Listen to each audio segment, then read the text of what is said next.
한국어. 이 언어는 대체 어디서 온 걸까요? 세계 어떤 언어와도 닮지 않은 고립된 언어라고 배워왔습니다. 하지만 그게 정말일까요? 이 영상은 언어학적 단서를 바탕으로 구성한 다큐 픽션 스토리입니다. 저는 미국의 한 대학에서 비교 언어학을 연구해온 연구자입니다. 몽골 초원에서 발굴된 비석 하나를 보는 순간 제 20년 연구가 뒤집혔습니다. 그 비석에는 이렇게 새겨져 있었습니다. 별을 따르는 무리가 남쪽 바다를 향했다. 그들의 말은 하늘처럼 높고 산처럼 깊었다. 그 말의 구조가 현대 한국어 문법과 84%가 일치했습니다. 처음에 저는 불가능한 일이라고 생각했었습니다. 3000년의 시간 차이, 2000km 거리 차이에도 불구하고 지금부터 여러분께 말씀드릴 이야기는 제가 목숨을 걸고 추적한 한국어의 진짜 기원입니다. 이야기를 시작하기 전에 지금 이 영상을 어디에서 보고 계신지를 댓글로 남겨주세요. 서울이든 부산이든 혹은 지구 반대편이든 여러분이 계신 그 자리에서 우리가 함께 사용하는 한국어라는 언어의 비밀을 함께 풀어보고 싶습니다. 저는 22년간 소멸 위기 언어와 고대 언어 복원을 연구해왔습니다. 티베트어, 몽골어, 만주어, 위구르어, 중앙아시아와 동아시아의 수십 개 언어를 분석했습니다. 하지만 작년 여름 몽골에서 발견된 그 비석은 모든 걸 바꿔놓았습니다. 고비 사막 남단, 중국과 몽골 국경 지대의 한 오아시스 유적지였습니다. UCLA 주도의 국제공동발굴단이 기원전 500년경으로 추정되는 무덤군을 조사하고 있었습니다. 그곳에서 검은 화강암 비석이 하나 발견됐습니다. 높이 2m, 폭 80cm. 표면에는 초기 돌궐 문자와 한자가 혼재된 문장들이 빼곡히 새겨져 있었습니다. 현장에서 첫 줄을 해독하는 순간 제 머릿속이 하얘졌습니다. 탱그리를 섬기는 무리가 남쪽을 향했다. 그들이 사용하는 말은 하늘이 먼저 오고 땅이 나중에 왔다. 하늘이 먼저 오고 땅이 나중에 온다. 이것은 언어학에서 말하는 SOV 구조였습니다. 주어, 목적어, 동사 순서. 한국어, 일본어, 터키어가 사용하는 바로 그 구조였습니다. 하지만 비문은 더 구체적이었습니다. 그들은 존귀한 이를 높이는 7단계의 말을 사용했다. 아버지보다 할아버지가, 할아버지보다 하늘이 더 높았다. 7단계의 높임말. 저는 손이 떨렸습니다. 한국어는 세계에서 가장 복잡한 높임법 체계를 가진 언어 중 하나입니다. 헤라체, 하계체, 하우체, 합쇼체. 그리고 이 비석은 3000년 전에 이미 그런 체계가 존재했다고 말하고 있었습니다. 저는 비석 앞에 오래 앉아 있었습니다. 고비 사막의 석양이 붉게 물들고 있었습니다. 22년 언어학 연구 중 저에게는 가장 충격적인 순간이었습니다. 만약 한국어가 고립어가 아니라면? 만약 3000년 전 이 초원에서 한반도로 이어지는 언어의 길이 있었다면? 하지만 저는 조심스러웠습니다. 언어학자에게 가장 위험한 것은 성급한 연결입니다. 우연히 비슷한 두세 단어만 가지고 언어 개통을 주장하는 순간 학문은 무너집니다. 저는 과학적 증거가 더 필요하다고 느꼈습니다. 통계적으로 반박할 수 없는 체계적인 증거가. 저는 즉시 컴퓨터 언어학 전문가에게 연락했습니다. 한국국립대 언어학과 정민준 교수. 그는 AI 기반 고대 언어 복원 시스템을 개발한 세계적인 연구자였습니다. 정 교수님, 제가 특이한 분석을 의뢰하고 싶습니다. 이메일에 비석 탁본 이미지와 함께 중세 한국어 문헌 12편을 첨부했습니다. 용비어 천가, 훈민정음 해례본, 고려시대 향가. 이 고대 비문과 중세 한국어 사이에 문법 구조적 연관성이 있는지 확인해 주실 수 있을까요? 그러나 2주가 지났는데도 답이 없었습니다. 3주째 되던 날 새벽 4시에 전화가 걸려 왔습니다. 교수님, 이게 진짜 몽골에서 나온 겁니까? 정 교수의 목소리가 떨리고 있었습니다.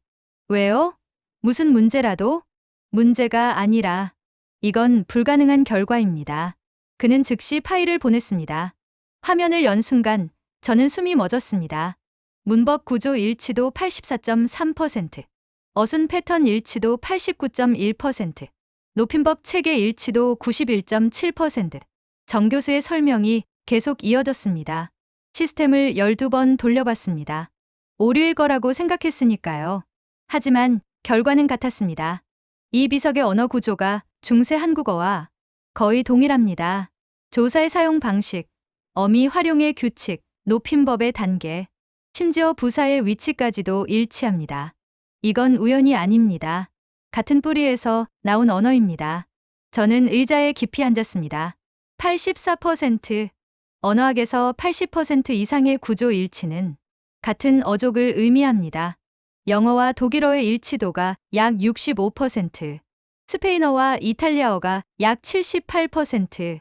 그런데 3000년 전 몽골 비석과 한국어가 84%라는 것은 직접적인 계승 관계를 의미했습니다.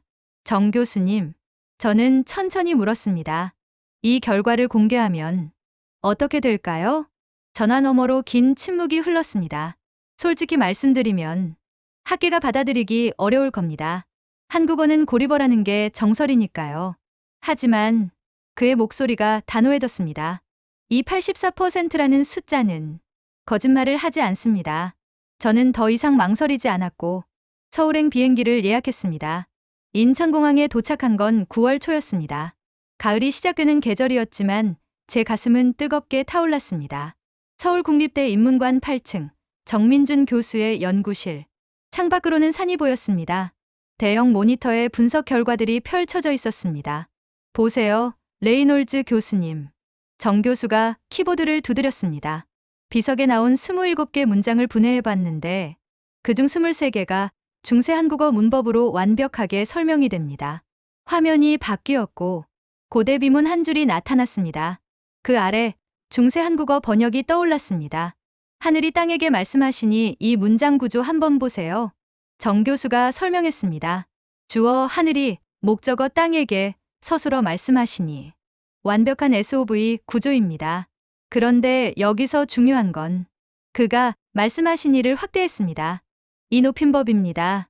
말하다가 아니라 말씀하시다. 그리고 시라는 주체 높임 선어말어미. 이건 한국어 고유의 문법 구조입니다. 저는 화면에 집중했습니다. 더 놀라운 건 이겁니다. 정 교수가 다른 파일을 열었습니다.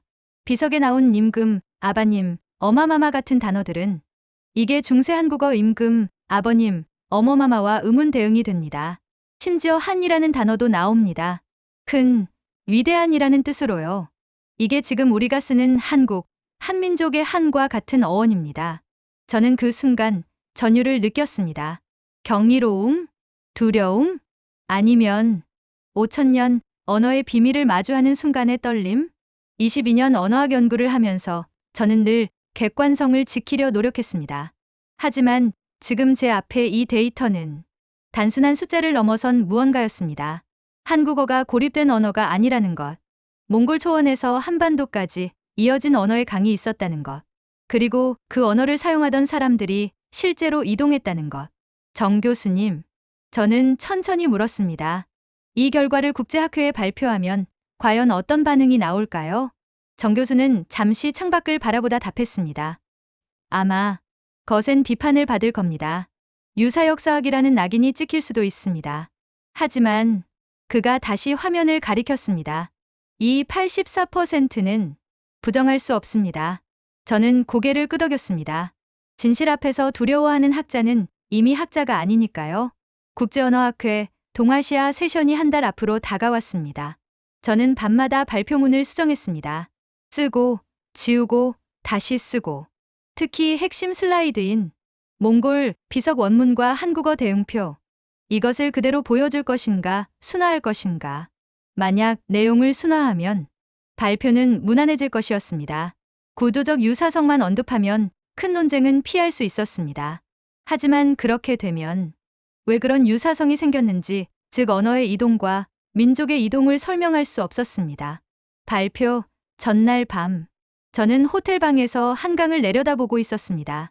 다리 위로 차들이 끊임없이 움직이고 있었습니다. 저 차들을 타고 가는 한국인들, 그들은 자신이 사용하는 언어가 어디서 왔는지 궁금해하지 않을까요? 단순히 세종대왕이 만드셨다는 말로 만족하고 있을까요? 하지만 만약 훨씬 더 오래되고 더 장대한 언어의 여정이 있다면 그것을 알 권리가 그들에게 있지 않을까요? 그래서 저는 결심했습니다. 슬라이드를 고치지 않고 그대로 두기로. 다음 날 세종대학교 컨퍼런스홀. 250여 명의 세계 언어학자들이 자리를 채웠습니다. 제 발표 제목이 스크린에 떴습니다. 초원에서 반도까지 고대 알타이 비문과 한국어의 구조적 동질성 연구. 발표가 시작되자 처음 10분간은 조용했습니다. 하지만 84%라는 수치가 등장하는 순간 장내가 술렁이기 시작했습니다. 질의응답 시간. 도쿄대학의 한 언어학자가 손을 들었습니다. 레이놀즈 교수님, SOV 구조는 전 세계 언어의 45%가 사용하고 있습니다. 그것만으로 개통관계를 주장하는 건 무리 아닙니까? 예상했던 질문이었습니다. 좋은 지적입니다. 하지만 저희는 단순히 어순이 아니라 조사 체계, 어미 활용, 높임법 체계까지 종합적으로 분석했습니다. 84%는 단순 우연의 범위를 완전히 벗어납니다. 베이징 대학의 다른 학자가 더 날카롭게 비판했습니다. 한국어는 이미 고립어로 분류되어 있습니다. 하나의 비석만으로 그 정서를 뒤집으려는 건 학술적으로 위험합니다. 전곡을 찌르는 말이었습니다. 저는 천천히 그리고 명확하게 답했습니다. 저희는 한국어의 전체 계통을 재정의하자는 게 아닙니다. 다만 고대 알타이 언어권과 한국어 사이에 명확한 연결고리가 존재한다는 가능성을 제시하는 것입니다. 이것은 가설일 뿐입니다. 더 많은 자료로 검증되어야 할 가설입니다. 발표 후 박수는 나오지 않았고 절반은 일어나지도 않았습니다. 휴식 시간, 몇몇 동료들이 다가와 조용히 말을 건넸습니다. 흥미로운 시도지만 조심하세요. 이런 주제는 아주 민감할 수 있습니다. 저는 그런 반응이 나올 줄 이미 알고 있었습니다. 하지만 돌아갈 수 없었습니다. 발표 3일 후 끔찍한 소식이 들려왔습니다. 제 동료였던 엘레나 박사, 스탠퍼드 대학 알타이 언어학 전공인 그녀가 카자흐스탄에서 연락이 끊겼다는 것입니다. 알마티 근처에 한 유적지로 답사를 간다는 말을 남기고 4일째 소식이 없었습니다. 제게 남긴 마지막 문자는 단 한 줄이었습니다. 교수님, 탱그리칸이라는 단어를 찾았어요. 이게 한국어 하늘님과 연결될 수 있어요. 탱그리칸, 몽골 투르크어로 하늘의 왕을 의미하는 단어. 탱그리는 하늘, 칸은 왕. 그리고 한국어로는 하느님. 엘레나 박사는 제가 아는 학자 중 가장 신중한 사람이었습니다. 그런 그녀가 갑자기 연락을 끊었다는 것은 단순한 사고가 아닐 가능성이 높았습니다. 저는 고민에 빠졌습니다. 카자흐스탄으로 가는 것은 위험했습니다. 하지만 동료가 남긴 마지막 단서를 외면할 수는 없었습니다. 저는 바로 카자흐스탄 항공편을 예약했습니다. 알마티 국제공항. 10월에 중앙아시아는 쌀쌀했습니다. 카자흐 국립박물관 관장은 엘레나 박사의 이름을 듣자 표정이 어두워졌습니다. 그분이 당신 동료였습니까? 네. 대체 무슨 일이 있었나요? 관장은 저를 자료실로 안내했습니다. 그리고 낡은 가죽 노트 하나를 건넸습니다. 그 노트엔 엘레나 박사의 필기가 가득했습니다. 마지막 페이지에 이렇게 적혀 있었습니다. 천산산맥 남쪽에서 칸구루라는 표현을 발견했다. 이것은 왕의 나라 또는 하늘의 나라를 의미한다. 중세 한국어, 한국의 어원일 가능성이 매우 높다. 그들은 남쪽으로 이동했다. 언어가 이동한 것이다. 그리고 민족도 함께 이동했다. 이건 단순한 언어 전파가 아니다. 대규모 인구 이동의 흔적이다.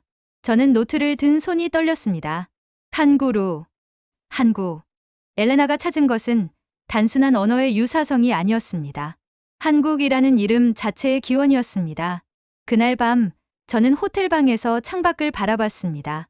천산산맥이 멀리 보였습니다. 저 산맥을 넘어 남쪽으로 3000년 전 어떤 무리가 이동했습니다.